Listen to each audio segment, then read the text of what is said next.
Now, we are going to discuss certain journal entries related from settlement of liabilities. ध्यान से देखिए, अब settlement of liabilities को लेके कुछ एंट्रीज फिक्स तो नहीं आएगी, किस तरीके की आएंगी, क्या हो सकता है, बट हम इसकी एक लैंग्वेज अंडरस्टैंडिंग को लेके एक बेसिक चीजें समझने की कोशिश करेंगे कि क्या क्या इसमें हमसे पूछा जा सकता है. नाउ सपोज मैंने आपको बोला creditors of book value ₹1,00,000 agreed to take investments of book value ₹50,000 at ₹70,000 and rest of creditors except equity shares in full settlement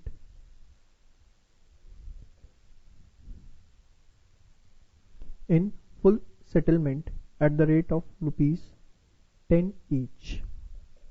और मैंने यहां लिख दिया टोटल क्रेडिटर्स जो है हमारे वो 2 लाख है. ध्यान से देखिए, कुछ भी आपको लिख के एग्जाम में आ सकता है, आपको उसे बड़े रिलैक्स होके पढ़ना है. कह रहे क्रेडिटर्स 1 लाख रुपए की बुक वैल्यू के इन्वेस्टमेंट्स लेके जा रहे हैं जिनकी बुक वैल्यू है 50,000 रुपए एट रुपीज, ओहो ये गलत बन गया, at ₹1,00,000 and rest of the creditors accept equity shares in full settlement of 10 each, और टोटल क्रेडिटर्स हमारे 2 लाख. ध्यान से देखिए, हमारे जो टोटल क्रेडिटर्स हैं वो कितने के हैं सर? हमारे टोटल क्रेडिटर्स हैं 2 लाख रुपीस के. इसमें से हमारे 1 लाख रुपए के जो क्रेडिटर्स हैं वो इन्वेस्टमेंट्स लेके जा रहे हैं. इन्वेस्टमेंट्स की जो बुक वैल्यू है वो कितनी है? 50,000. बाकी के जो 1 लाख के हमारे क्रेडिटर्स हैं they are accepting the shares at the rate of 10 each. यही बात कह रहा है. अब ध्यान से देखें, सबसे पहले हम इसकी एंट्री करेंगे, फिर हम इसकी एंट्री करेंगे. प्लीज, क्रेडिटर्स कम हो गए, कितने के? 1 लाख रुपए के. हमारी इन्वेस्टमेंट्स भी हमारे पास से चली गई, बट हमारी इन्वेस्टमेंट्स की जो बुक वैल्यू थी वो तो 50 ही थी, बुक में तो 50 की दिख रही थी. तो एक तरह से हमें पूरे प्रोसेस के अंदर बेनिफिट हुआ. कितने का बेनिफिट हुआ सर? हमें पूरे प्रोसेस में 50,000 रुपीज का बेनिफिट हुआ. समझ में आ गया? क्योंकि इन्वेस्टमेंट की जो बुक वैल्यू थी वो तो बेटा 50 थी ना, वो 1 में लेके गए, तो मतलब हमें 50 का बेनिफिट हुआ. सेकेंड चीज, बाकी जो हमारे क्रेडिटर्स कम हुए, डेबिट किया, वो हमसे क्या लेके गए? Equity share capital. Equity share capital कितने की लेके गए? 1 लाख रुपए की. नंबर ऑफ शेयर्स अगर आप निकालना चाहते हो, 1 लाख रुपए की थे, 10 रुपए का एक शेयर, तो 10,000 शेयर्स निकल के आते हैं. ठीक है बेटा, तो 2 चीजें आपको समझ में आ गई, creditors to investment to reconstruction, creditors to equity share capital. समझ में आया? नोट करिए इसे फास्ट. चलिए, इसके अलावा किस तरीके की एंट्रीज आती हैं आराम से डिस्कस करते हैं. ध्यान से देखिए, 12% debentures of ₹10 lakh agreed to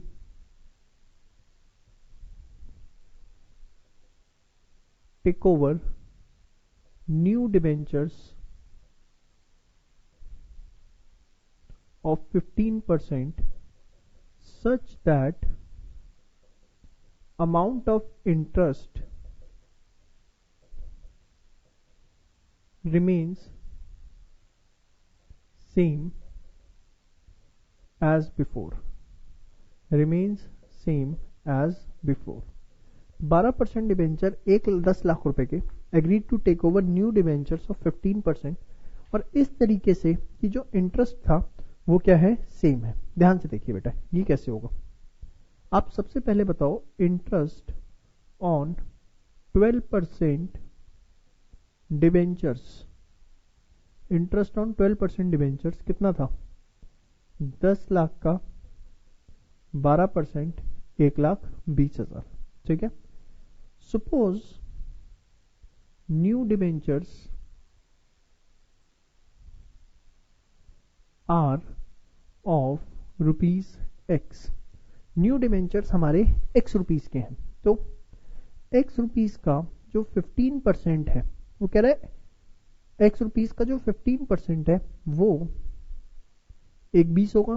क्यों 1,20 होगा, क्योंकि अगर न्यू डिबेंचर X रुपीज के हैं और उस पर हम 15% इंटरेस्ट दे रहे हैं, उसने बोला है amount of interest remains same as before, मतलब पहले भी 1,20 था तो अब भी कितना रहेगा बेटा, 1,20 रहेगा। सिर्फ हमने परसेंटेज ऑफ इंटरेस्ट बढ़ा दी, अब 12 की जगह 15% देंगे, but the gross amount of interest will remain same. पहले 1,20 था वो अभी 1,20 है।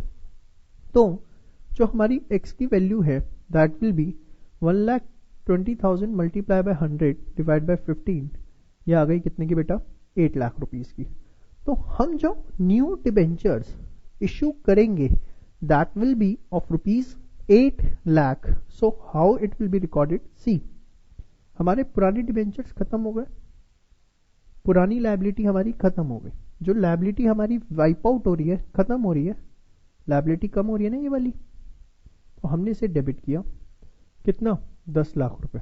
इसकी जगह हमारे न्यू डिबेंचर्स आए टू 15% डिबेंचर्स, कितने क्या है बेटा, 8 लाख रुपए के हमारे नए डिबेंचर्स आए, लायबिलिटी हमारी बढ़ रही है, ठीक है। और बाकी जो हमारा 2 लाख रुपए है वो एक तरह से क्या हो गया, बेनिफिट हो गया, क्योंकि हमें 10 लाख की जगह सिर्फ 8 लाख के डिबेंचर्स इशू करने पड़े। तो इस पूरे प्रोसेस के अंदर हमें 2 लाख रुपए का कहीं ना कहीं जो है वो बेनिफिट देखने को मिला। तो बेसिकली मैं आपको क्या बताना चाहता हूं, ये जो मैंने आपको ये 2 एंट्रीज बोर्ड पे लिख के समझाने की कोशिश करी, सेटलमेंट ऑफ लायबिलिटी को लेके वो कुछ भी पूछ ले, जनरली वो इसी तरह की एंट्रीज पूछता है, सबसे फ्रीक्वेंट एंट्रीज वो यही पूछता है, बट फिर भी हमें क्वेश्चन की लैंग्वेज को पढ़ना है और जैसा जैसा वो कहेगा वैसे वैसे आपको करता जाना है, अपना दिमाग बिल्कुल भी नहीं लगाना। वो आपने एक लाइन सुनी होगी, तुम अगर दिन को रात कहोगे तो रात कहेंगे, बस वही वाली बात है, जैसा क्वेश्चन कहेगा वैसे वैसे आप करते जाओ, किसी भी तरह की कोई गलती होने के चांसेस नहीं है। फटाफट एक बार आप ये सारा का सारा नोट डाउन करिए फास्ट।